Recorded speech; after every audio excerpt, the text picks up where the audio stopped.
Hi YouTube people, this is Macy585 here.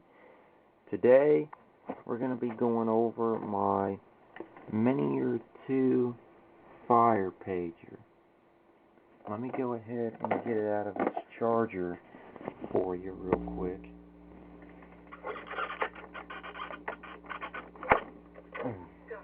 Okay, this radio here is a minitor 2 fire pager.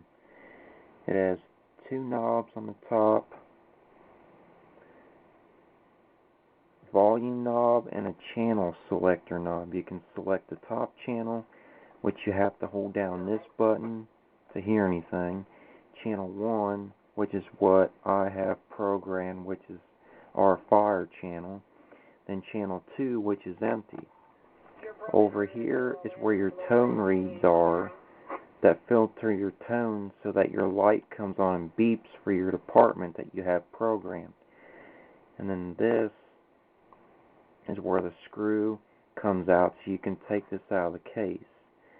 This is where the battery is located at in the back and all that good stuff. And somewhere in this radio there's a crystal, a 154220 crystal that allows me to hear the fire channel. Now if you want, you can put another one as channel 2, because there's a second crystal slot in there to program your second channel. 861.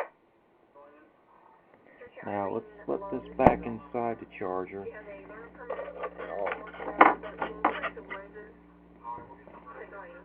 Show you what this charger looks like. This is what the charger looks like.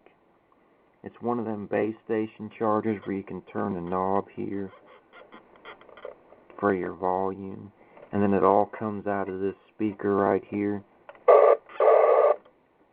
Then up here you've got your battery light for an extra battery here in the back, your pager light, which means my pager's charging, and your alert light. Your alert light will come on when your pager comes on and beeps, and then you just hit this button to cancel the alert light off. Now this pager here is a minitor 3 fire pager, but you notice at the top button's missing on it because it broke off.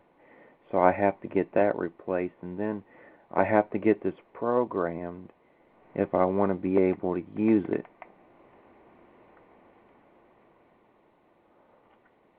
So these pagers are a lot easier to program because you just stick them down in their programming charger, and then you run your software for it, and you can basically program this at home on your own computer. Now I'll show you this here. This is my base station scanner, and I have another one out in the front room, which I'll show you that too here in a little bit. But this has got the police channel on it, the fire channel, the Boone County fire channel, and both South Dearborn and Lawrenceburg school bus channels on it. See it scanning through the frequencies right there that I have programmed in there. But it's kind of cool. You just tap these buttons on the side and then program it that way, where you can have it shipped off and programmed, which I don't recommend. Now in the back of this, which I'll show you, it's got this compartment right here. Well, inside that compartment is a 9-volt battery that when the power goes out, it keeps this thing's memory active so that when the power comes back on, you're not stuck reprogramming all your channels into it. And then these radios right here are me and my mom and my dad's two-way radios. Say I'm down the street taking a walk and my mom wants to get a hold of me real quick without using the cell phone.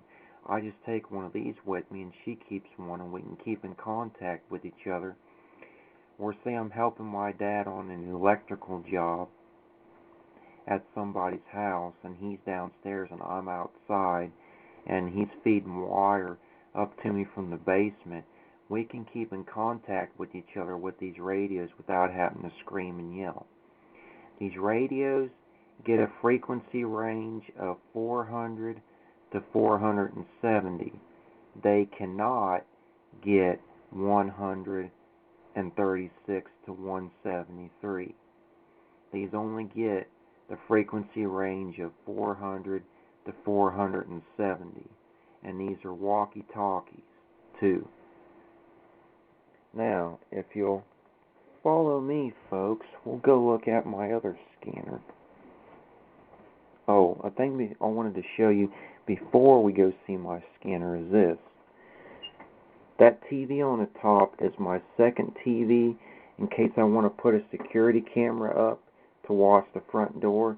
But this TV down here, which I'll show you, you turn the power on for the VCR, and you come down here and switch your TV on and wait for it to warm up, because this is a really old TV.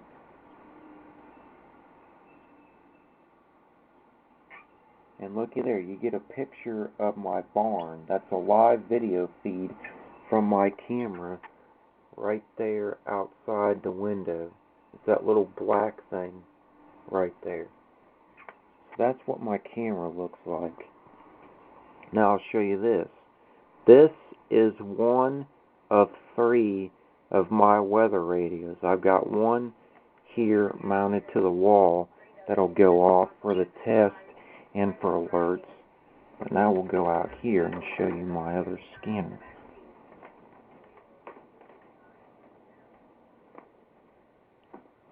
Okay, this right here is one of the first base station scanners I ever had. This scanner right here can get the weather on it, which is that button right there, or it can get the school bus channels on it like it's getting right now, which will turn that up on 8 or 7, turn it on 7. But this is another one. This does not take a battery, so when the power goes off for a long time, it'll lose all its channels. And since I only really keep one channel on it, it's not that hard to just punch it back in and get it back on there. Let's go in the TV room now, folks.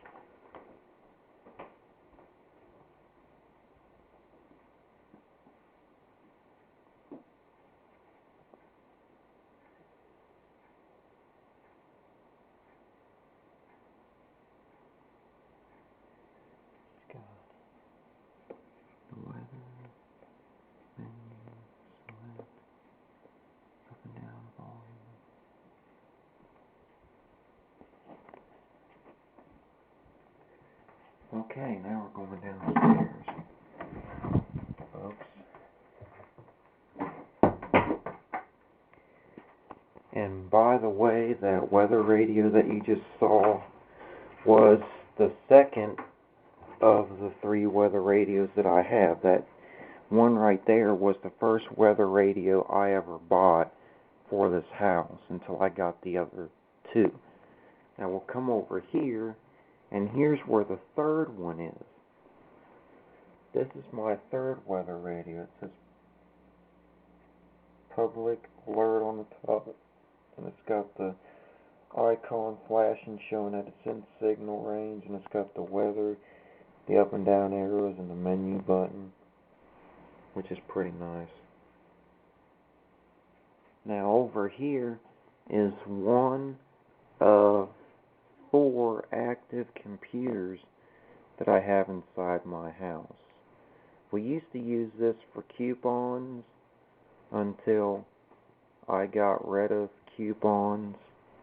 I got rid of doing coupons down here, and I moved my printer upstairs so we could do them off of my new laptop upstairs.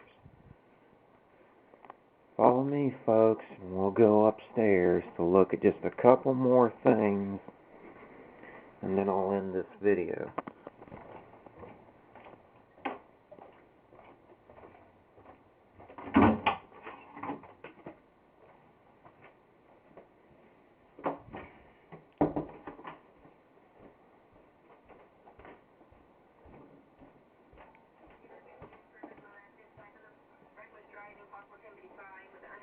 Okay, we're back in my room.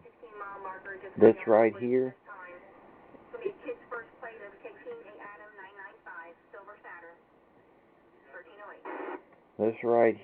is my second computer that I use here at the house, which is what mainly we use just to look stuff up on and play games and stuff like that. And up here is my printer. That's a Canon copy and scan and print printer. It can print wirelessly through your Wi-Fi.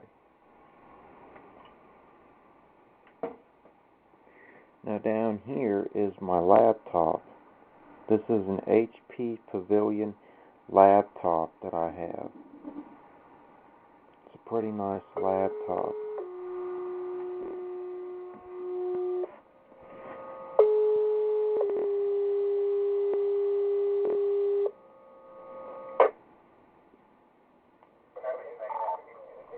Aurora EMS, Aurora Fire Department, Aurora EMS, Aurora Fire Department. Have a subject injured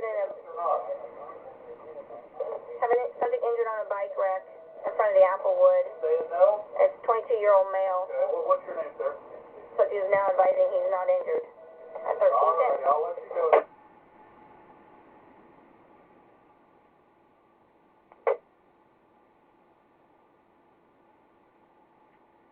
We'll listen to this and see what else they say about that. Dearborn County,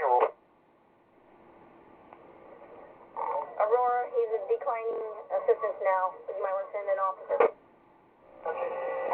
right, if you can hold him at the Applewood, we'll get an officer over there to talk to him. I believe he might be involved in all this same mess that we've got there on 56, references Dalton.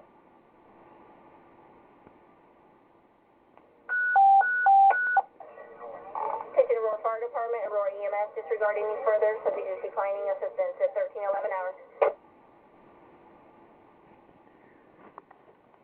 Okay, you just heard a call that got disregarded. Well, thanks for watching this video, guys. Bye.